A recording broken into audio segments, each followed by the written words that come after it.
A while back, I posted a picture of this book, Discovering Cyrus, and it is a really fantastic book if you ever want to learn more about the Achaemenid Persian Empire. And then you might ask, why would I ever want to learn about the Achaemenid Persian Empire? Which is a really bad question, because why would you not? The more I learn about the Persian Empire, the more fascinated I become. There's so much depth, there's so much history, and there's so many interesting ideas and ideals going on in the wars both between the Persian and Greeks, and as Cyrus the Great conquers all of the countries that eventually become part of Persia. I could say a lot about the Persian Empire, but I'm going to leave you with the central idea that I find very fascinating, and the thing that really sets this empire apart from, for instance, the British Empire or the Roman Empire, or in general all of the empires.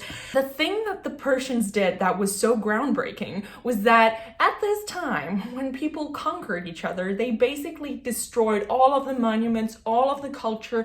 The Assyrians used to displace people to make sure they wouldn't rebel. So they took a bunch of Jews and were like, now you live in this other part of the world where you don't know anybody, so that you have no power, so you can't do anything against us. This was very common. The Assyrians actually displaced over 4 million people, which is a lot of people at this time. So in general, people would rape and pillage and destroy each other, and this war using terror was a very common thing, where you were basically when you conquered people, you pushed their face into the dirt so that they knew where they belonged.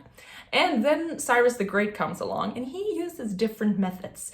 For one thing, when he conquers a place, typically he keeps the former king alive. He sends him back to Persia, where they get like land holdings and servants, and then they can just like live in obscurity for the rest of their lives. But they are respected. So it's a way of telling the place that you conquer that we respect what has come before. Typically, they also end up venerating the gods that are in the place where they conquer, so they sacrifice to those gods and take part in traditional rituals to show respect to those gods. Another thing is also that they basically come in and they're like, you know what, let's change as little about this as possible. Let's basically let people live the ways that they have before, except they pay taxes and they send some people to us. And we take one of their people that we can trust and put them in charge. And that's what a satrap is. A satrap is basically like a local king that is under the Persians' rule, but often they were not actually Persians. They were from the local communities that the Persians overtook.